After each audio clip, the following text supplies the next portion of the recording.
Okay, everybody. So today we have a very special guest. Her name is Shay Rowbottom. I hope that I pronounced that correctly. And Yes, yes. nice. And Shay creates LinkedIn content that generates growth, sales, and authority, even for your organization. So welcome, Shay. And maybe you can tell us more about, how did you get into LinkedIn marketing? Because as I understand, as I was researching you, your background is in music. So how did you get 53,498 followers? Tell us that.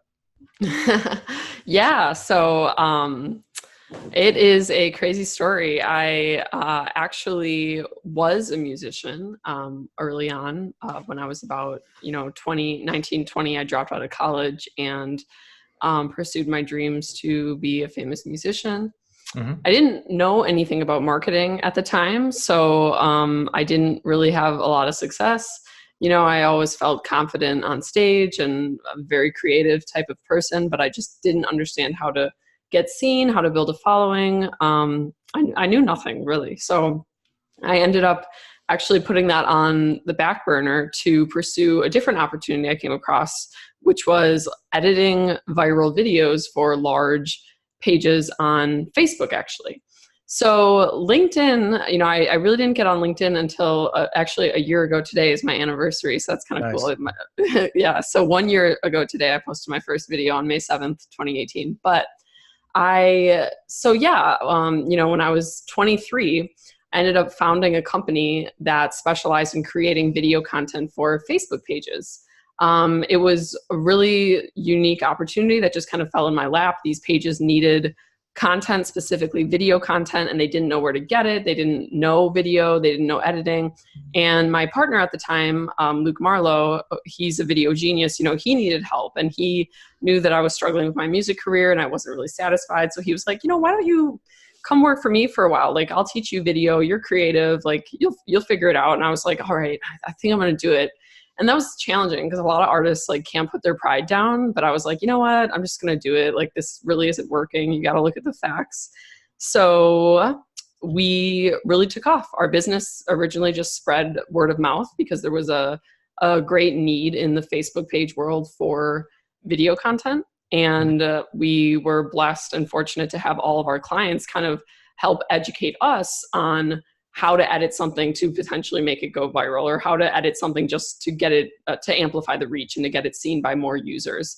So we knew video, we knew how to edit, but we were just starting to soak up all of this knowledge from these page owners who did understand, digital marketing, how to grow a following, that sort of thing. So that is actually what I did for the last 3 years. And then I sold that business and moved into LinkedIn full time, not only because, I'm having success growing my personal brand there, but just because I see so many businesses, they don't really understand how to create content that is effective, content that's actually going to, get them seen and get them seen as an expert by their target market and get people to actually pick up the phone and do business with them. Mhm. So that's what I focus on now. Cool. So it seems like you started with these Facebook pages. You were successful, you found out what worked, then you sold it, and now you're on LinkedIn. And LinkedIn is a growing platform. The organic reach is through the roof, I guess. So how does it work if I want to work with you? I just want to break down your sales process. Let's say I'm a potential customer of yours. So I come to you, I say, hey, Shay, let's do it. I want to grow on LinkedIn. So what's the first step in your process you do? If I'm like a CEO of a company, like a 30-person startup, what's the first thing I should be doing? I don't know. Yeah, that's a great question. There's so many different pieces, so it's hard to kind of answer that with just one thing. But I Well, would start first of with, all, maybe do you work on like is it like a subscription service, or how is actually your business model structured? Do people come to you and they have to sign up for a year, because building this following takes some time. So how does that work first? yeah, absolutely. Great question. We do have retainer services. So that is one of the programs we offer. We'll work with you on retainer where, every month consistent consulting and actually helping on the back end to really streamline, because a big thing that a lot of people say, these, C-level executives, they say, I don't have time. So that's a big part of that program we've created, is to take all of the legwork off of you. So you're just doing as little as possible. But another way is, we can do one-on-one consulting and actually just work with a company or a personal brand on a one-on-one basis to teach them how to create an effective content strategy that's going to be sustainable for them and that's going to get them the outcome they desire. So one question about this, because I'm doing similar stuff. Like I have retainers, I have clients on retainers because I have a marketing agency.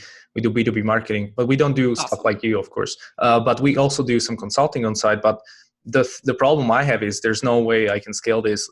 Really, I can scale this worldwide, maybe, perhaps, but it would be really a problem. So do you have any video course? Do you have any online course where you actually, where it's not for people who can one-on-one coach with you because you probably charge more, but do you have like a package or something like that? Because we're thinking about this because otherwise it's really unscalable. So what do you have for like normal guys? Yes. Great question. I do have a video course that's coming out.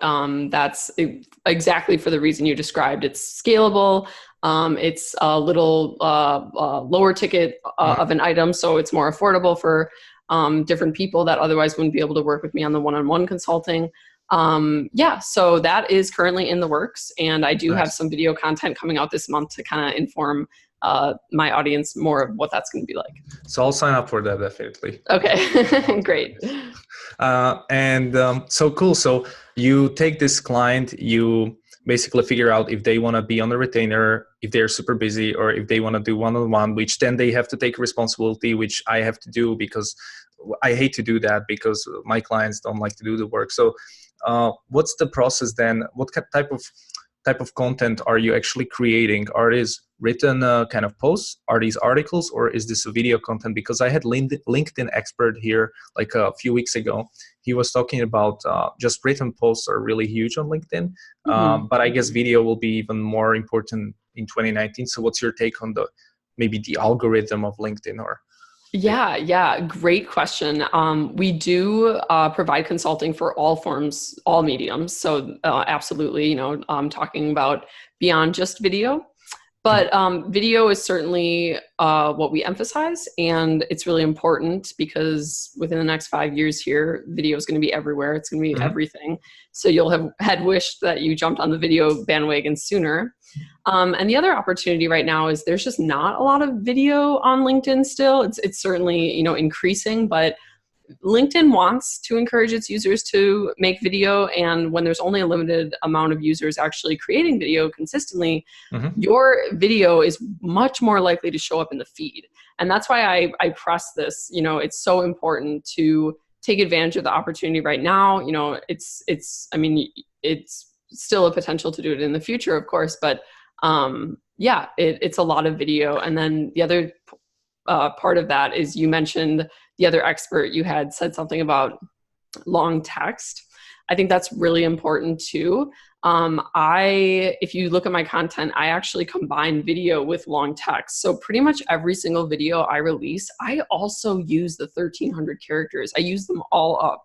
And studies have shown, I'll have to send you the infographic, but it's actually more effective on LinkedIn rather than just releasing video with a short text post to accompany it, to have a long text post. So that is also in the training course as well.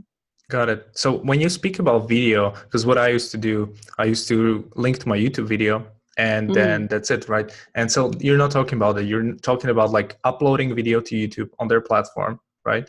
And on LinkedIn. Under 10 minutes, I guess. Right now, the limit on video on LinkedIn is 10 minutes, if I'm not mistaken. So you have to upload it there. And what do you think of hashtags? Does that actually help? Or because some people said like, well, it does help, but it's not really that important. So what's your take on hashtags in that entire post? Yeah, it can help. I do use hashtags. I think it's important to use hashtags that are relevant to what you're actually talking about in that post, so that you don't show up in like trending in the hashtag and come off spammy or just disingenuine. But things do trend on LinkedIn. I have had some trending, your video is trending in the travel hashtag right now. So that's great. If I didn't include the travel hashtag, that would have never showed up. So I do think that's important. But like you said, if something is bound to be high performing, if something's like bound to go viral, it's not really a hashtag that's going to make or break it. So that's my opinion on that. So let's talk about that. What makes things go viral on LinkedIn? Because my most successful post maybe got like 33 comments and like tens of likes, but it's not like thousands, right? So like, what makes it go viral? Tell me. Yeah, so that is a question I get asked all the time. I know I ask for it. If it's a secret, you don't have to tell us, but no, maybe no. It's not a secret. It's just volume and consistency. I mean, that is the secret to go viral. You have to be releasing a lot of content and you have to be very consistent about it. People want this like magic formula, you know, where they're like, we have one video idea. We want to make it go viral. We have this one post. How do we make it go viral? It's like, that's not really how like viral content really works. You can do all you can to plan for the most reach possible and make it as engaging as possible. But really the key is just to be consistent. And that's what you're going to see long-term. That's where you're going to see long-term success, is just consistent content. And then one of those is bound to go viral. Yeah. And so you said volume. So how many videos do I need to post per day or post to get that algorithm recognize me that I'm serious about LinkedIn? Like what would you say is like the normal? Yeah, that's a great question. You know, when I was starting off, I actually posted 3 videos a week. So it actually doesn't seem like that much. I do post a video every day now, but just to get my initial brand off the ground, I was posting a video every Monday, every Wednesday, and every Friday. And I did that like consistently for like the first 4 months. And then I sort of ramped up from there, maybe a few like text or picture posts in between, but that was it. So it depends on your resources. It depends on how much you're able to invest in it. I do think posting videos constantly, consistently is never a bad thing. You're more likely to, you know, hit the lottery on one of those videos and have it go viral. But the other thing to keep in mind, it's kind of interesting on LinkedIn. A lot of times your post, it will be like dependent on the previous post. How well the previous post did is going to determine part of how successful your next post is going to be. So if I have a video that's, you know, super high performing, that next post, I want to also post something that I feel is going to do really well, because now it's amplified by my yesterday's post, which really took off, if that makes sense. Makes sense. So how do you find out these changes in algorithm? Let's say LinkedIn decides, okay, now we're going to do this, like this crazy stuff that the previous post will now boost the next post. So where do you get the information from? Is there like a place you have access to, or how? Great question. For me, it's just testing. It's just consistency and testing. You know, I don't know what else beyond that. You have to experiment. You have to try new things. And when you're consistent and you're constantly posting, it's really easy to pick up on the algorithm and the different changes, because you're always present and you're always watching.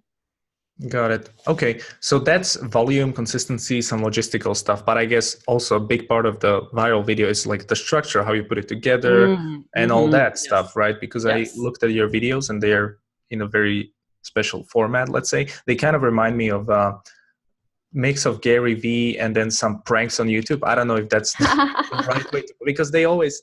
I love that. Yeah. Subtitles there. So what's your take on like the structure of the videos? Is that also important? I mean, yeah, definitely. The editing is so important, and the editing is really what I've gotten to lock in these past couple of years, working with all these different pages and editing different videos for them. I love the editing process. I mean, you can have a moderate piece of content being produced, but in the post-production, you can turn that moderate piece into like an amazing piece. So there's a lot that I teach people when it comes to editing.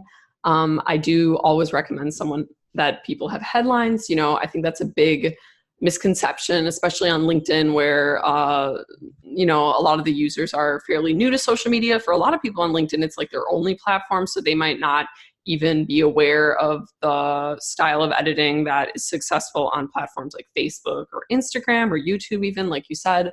But it's so important, you know, not to waste your first 3 to 5 seconds by saying something like, hey everyone, how's it going? I understand that you're just, trying to be genuine and trying to connect to people, but it doesn't stand out. It's not anything that we haven't seen before. It's people have short attention spans. So I always say, come up with a headline that's relevant to what you're talking about. You can also use the first line of your copy for a headline. You can edit a bar at the top of the video, which is what I typically do. That also has a headline. I mean, if you look at my videos, I actually have like 3 headlines. I have like the copy, the bar on the top, and then the headline as in my first line that I actually speak in the video. Mm-hmm. So that's really interesting. So you do your own editing, or do you have somebody else doing it right now?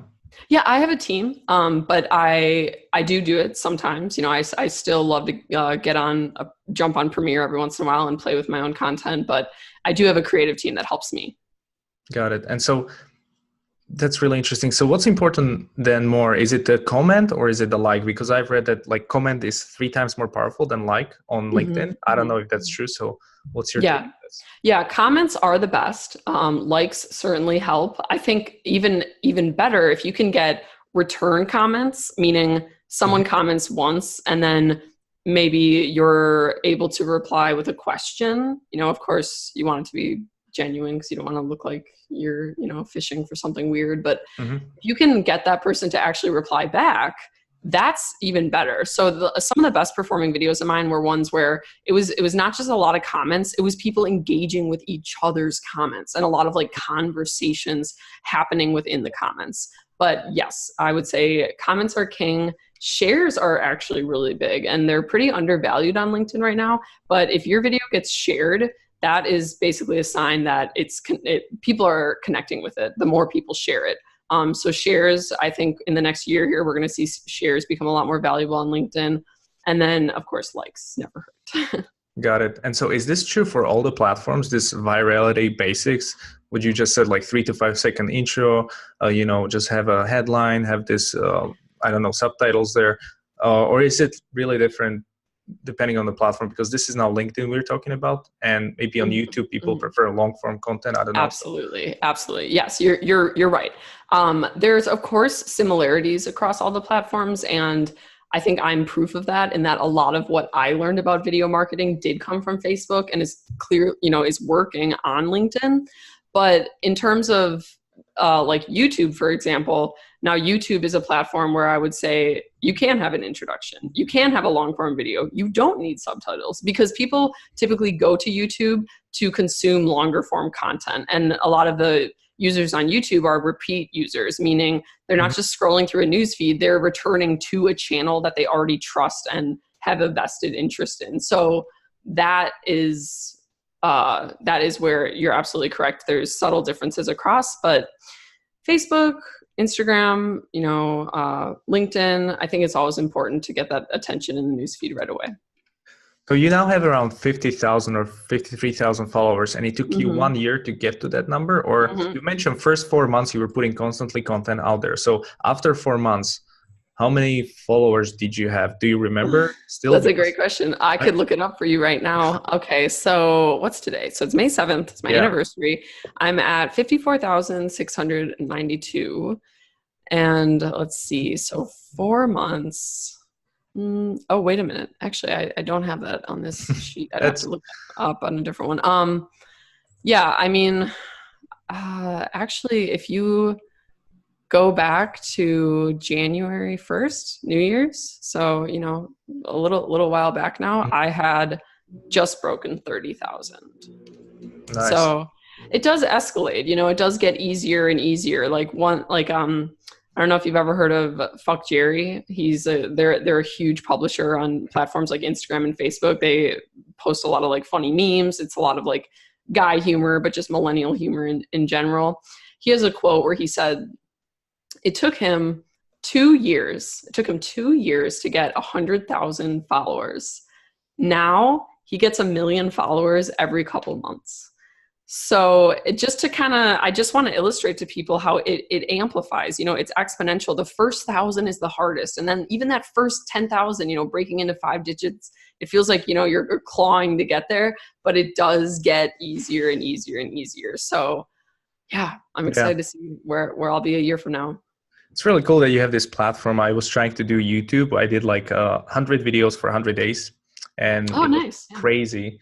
I'm at like 500 and something subscribers. I think we're about the same on Okay. YouTube. Oh, yeah. On YouTube, not on LinkedIn, of course. But yeah, it's a drag with this. But maybe do you also prefer these small chunks of content on LinkedIn, like 30-second clips? Yes. Or is it better to have like 2-3 minute videos? What's your take? That's a great question. I actually think when you're starting out, the shorter the better, because when you are a stranger appearing in someone's newsfeed, a stranger has no reason to invest time in you. And they are way more likely to invest 1 minute into a stranger than they are 3 or 5. So when I was starting out on LinkedIn, all of my videos were a minute. Like pretty much everything I posted was in that 1 minute range. I might have had like a few exceptions here or there where I did 2 or 3 minutes, but it's really important to keep the content short when you're starting out. And I still keep it pretty short, around 2 or 3 minutes. And yeah, so that's my tip for anyone starting out is like, do what you can to condense it as much as you can. Use that 1,300 characters in the copy to make up for if you feel like, no, I can't really get everything I want to say across in 60 seconds. You have 1,300 characters. Use that too. So that's really important and a common mistake that people make on LinkedIn. However, now if you do have a really long video and you feel like this is so valuable though, like I just want to post my 7-minute video, here's what I would suggest. Cut the best clip out of that video. Maybe it's like a 30-second bit, maybe it's 60-second bit, and just post that on LinkedIn, and then say in your copy like, hey, if you found this interesting to you, look at the comments below. I linked to the full video, the full 7-minute video, which is on my YouTube. And then you can link that. Don't put the link in the actual post because that can hurt the reach, but put it in the comments and say, hey, it's in the comments if anyone wants to check it out. And then let the user make the decision if they want to go invest 6 more minutes into that to watch the full piece. Yeah, it's a great advice. And we're going to try it out with what you just said. I'm going to cut this out and put it on LinkedIn. Yes, exactly. Yay, you got it. And we'll see what happens. Yes. It'll be interesting.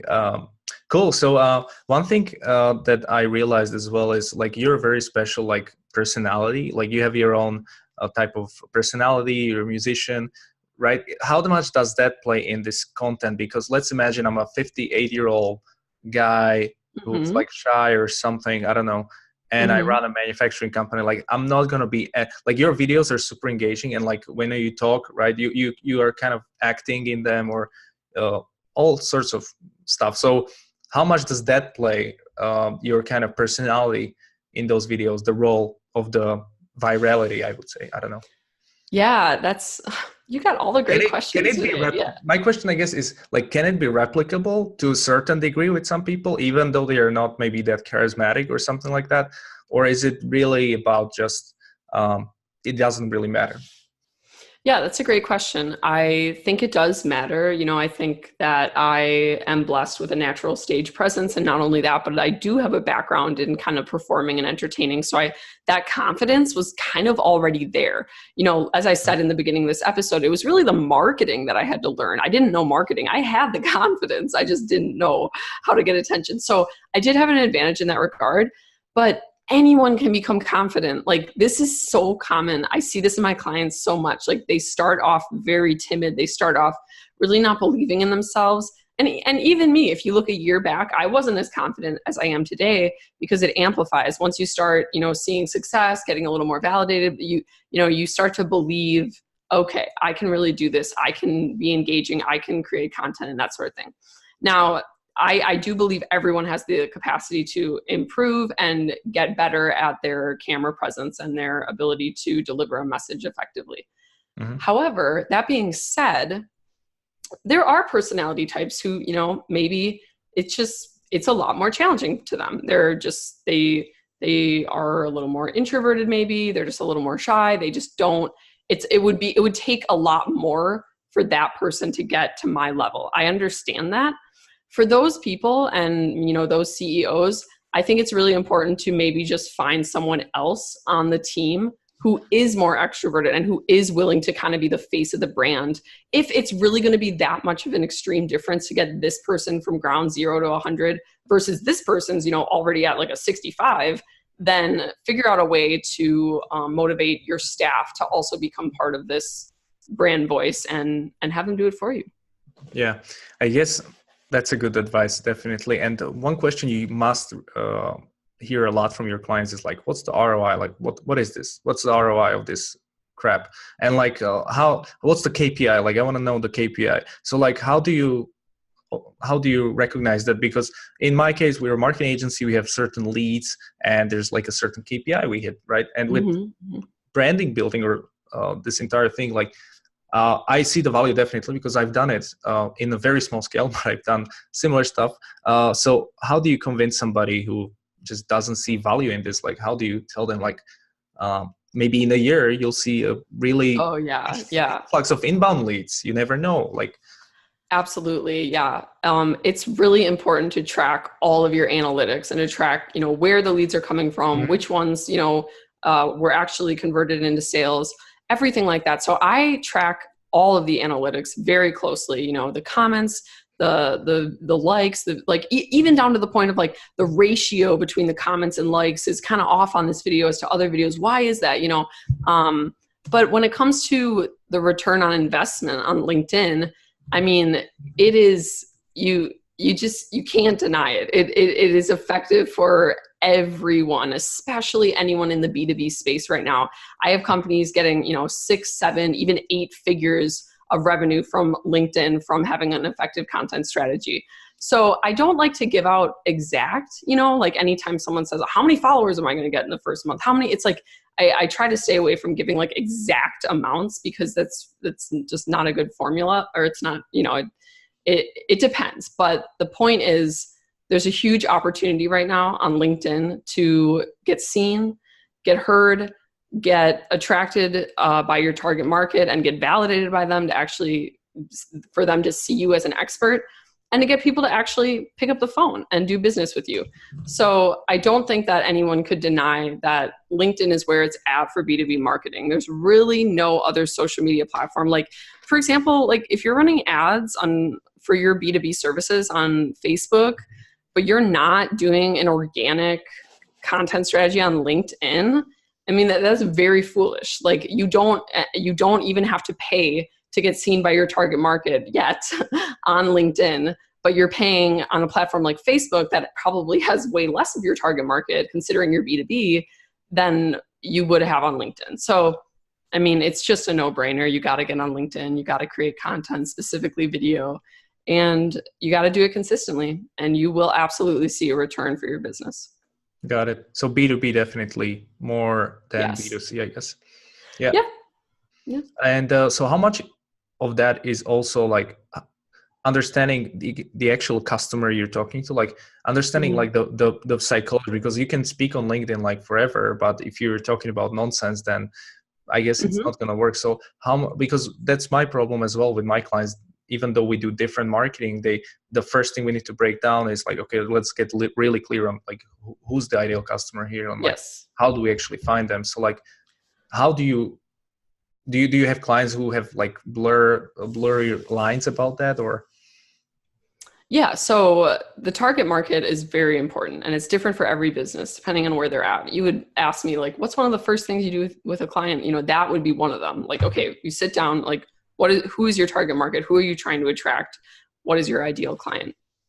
Now, there is sort of a preference thing that goes along with this, where, some companies really don't want to veer away from their industry. All the content they create, they want it to be specifically their industry, very niche, very predictable in a sense. And that's a great way to attract your target market. You figure out what their needs are, what they want to hear about, what they might be interested in.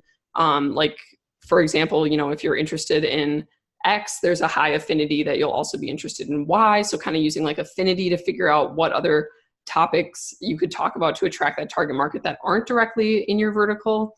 However, there's also just the strategy of creating content outside of your industry that's a little more broad, because you're going to have the capacity to reach way more people. And that's why I say is like, just cast the net so wide that you're bound to hit your target market somewhere in there, because you're just getting seen by so many people.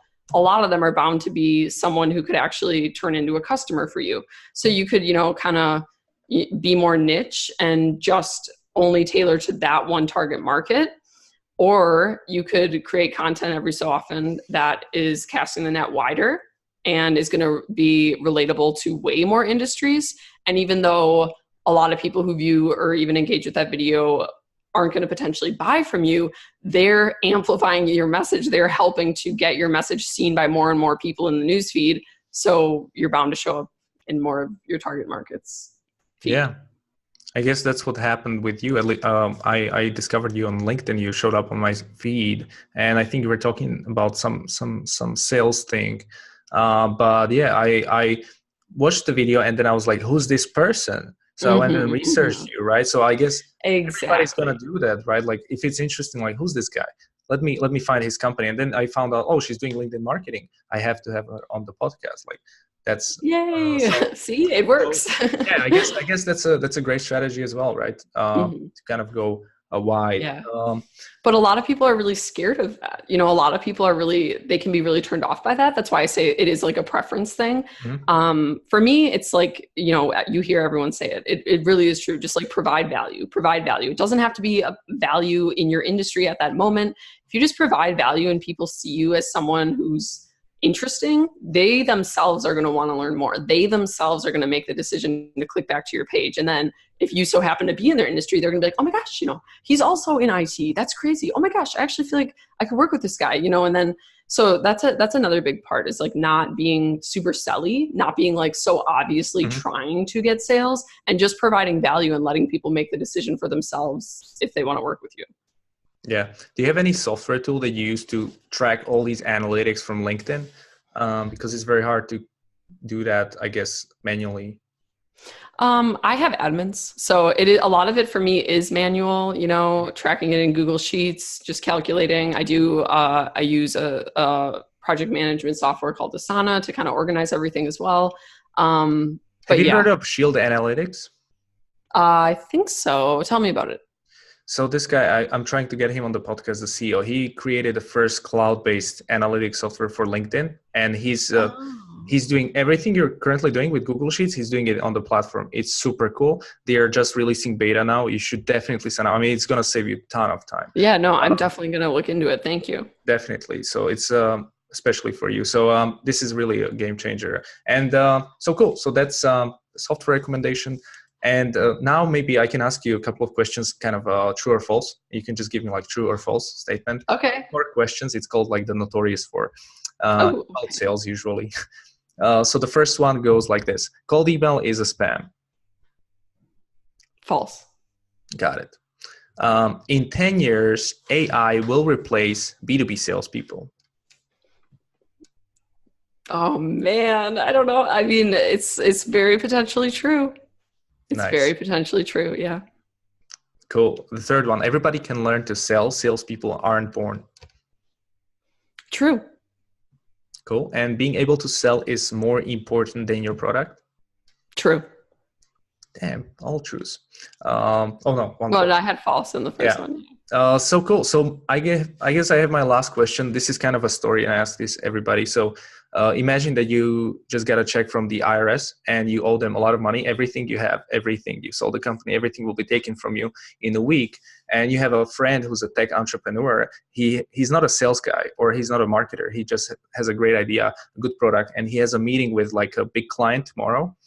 And he has a big presentation. He can actually, you can actually coach him to help him sell this solution, and he'll give you 50% commission on the deal, which will help you to repay your payment to the IRS. So you have one day to teach this person who has never been in sales or marketing, in B2B space, of course, kind of three truths that you learn about this entire space. So what would be kind of your top 3 things that you would teach this person that, to sell their business?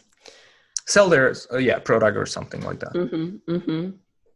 The first thing I would say is you have to create the need. So you have to figure out, what is needed. What are these people specifically who you're going to be pitching to what is their pain point? What can you use about what they are missing right now, or, what they have a void in their business, and how can you kind of reverse engineer that need to fit for your product? The second thing is confidence. Okay. Like, you have to believe in your product. You cannot hesitate. You cannot show them that you have any doubt that it would work for them. You have to be at all times very much someone who believes in this product, and you cannot let them get away without it. It's like, we always use the analogy. It's like if you had the cure to someone's disease and they were like, no, I'm not interested. Like, what if this was your best friend? Like, how badly would you want them to get that cure? Like, you wouldn't, you would absolutely believe in that product for them and make sure that you get it in their hands no matter what. Mm-hmm. And that kind of leads into my third piece of advice, which is just never give up. Don't give up. I think a lot of salespeople give up too quickly. I think I saw something recently with like the Facebook ads. Of course, attention spans are getting shorter, but it's something like 17 or 18 times now you need to be exposed to an ad before you even consider like checking it out. So just don't give up. Don't think like, oh, I followed up and like just keep going. Always keep trying and be resilient. I'm so sorry, I forgot to ask you a couple of other questions. Yeah, it's okay. Just one follow-up. I saw you with Uncle G, Grant Cardone, something. Yes. Stuff. So tell us about that. I'm interested. Yeah, so I released the video at the end of March, actually. It was called Things Sales Guys Say. Mm-hmm. And it was just a series of funny lines that I've heard around the office from different sales characters. And it actually got the attention of Grant's team, which is really awesome because they're in Miami, where I just moved to.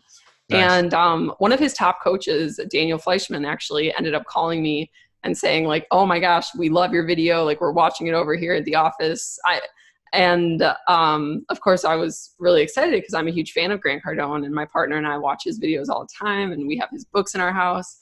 So he said, why don't we make a follow-up video, a sequel? And I said, that sounds great. And then we just got to connecting more and more. I started meeting other members of his team, and they invited me to join them on a tour they're doing this summer called the Impact Players. So I will be joining them. That starts this July in Arizona. I can't remember the city name right now, somewhere in Arizona, but I'll be promoting it on my page, I'm sure. And I'm going to meet Uncle G and get to know him a little better, and see where it goes. Super excited. Thank you. I need to get him on this podcast, but I don't think he's yeah, you never say never. Hey, never give up. Yeah, definitely. And so do you have any favorite entrepreneur, or kind of like, is it Grant or somebody else that you follow? Yeah, Grant is huge for me, especially with sales. Like, I always watch Grant to get like hyped up about like just being more confident in my sales and all of that stuff. When it comes to just like entrepreneur and wellness, I love Kerwin Rae. I don't know if you've heard of him. He's actually an Australian entrepreneur. He's got a little bit of like the Gary in him, but he's a little more, he's a little more like, he focuses on the deep-seated limiting beliefs in people a little more intensely, I'd say. Like, Gary's a little more like in your face, like, just do it, just hustle. This guy's a little more like breaks down why you have limiting beliefs, and like, let's go back to your childhood, and let's, he's really, really insightful. And I actually went out to his conference this past November in Sydney. It was called Nail It and Scale It. So I was, still working at my first company at the time. And it was an awesome event. Like, he is so inspiring, everything he's been through. He's like a recovered addict, and he's like just one of those classic stories where he hit rock bottom and he bounced back, and now he has this empire. He's on social media everywhere. If you follow him, Kerwin Rae, like, he makes really powerful videos and is really inspiring. And then, of course, I also love Gary Vee, so I would say him as well. Yeah, I can see his influence in your videos sometimes. Thank you. Yeah, that's cool. Yeah. Do you work remotely, or do you have like an office with employees in Miami, or? Yeah. So right now I am working from my home office, which is pretty cool because I actually, a few years ago when I started my first company, I worked from home a lot, and then it kind of scaled up to the office life, and I was doing that the past couple of years. So it's kind of cool to be back in my own space. But I do have a remote team, so everything's happening remotely at the moment. But I do anticipate we'll have an office in the near future. Nice. Do you have any favorite book or like an app? That's my last question. Yeah. So there's a really good app. I'll basically answer both questions in one. There's a really good app called Blinkist, which I've been using a Heard lot. about it. Yeah. Okay, good. Yeah, you should get it. I mean, it's really awesome because for me, like, I love to read, but I struggle to finish books. Like, it's like I think that's really common. People start the books, but then they like go on and they start another book.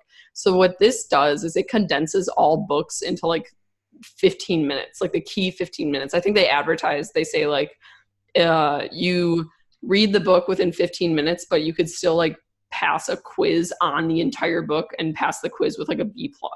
So it really like condenses all the information you need, the key takeaways, into this 15-minute little, screen. It's on an app, and I've been able to read a lot of books on that. So I do really enjoy reading about business, reading about sales, all the things that I need to constantly, be up to speed on and improving and learning more about. But I also just love reading about personal development, childhood trauma, depression, mental health, all of these other things that have had an impact in my life. And Blinkist is just like a great resource to find all of them and to consume quickly. Nice. So thank you very much. I mean, where can people check you out if they want to? I guess Yeah. I know where, but where can people find you?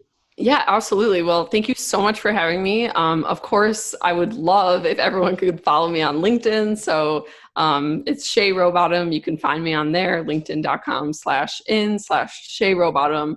Or you could go to my website, www.shayrowbottom.com.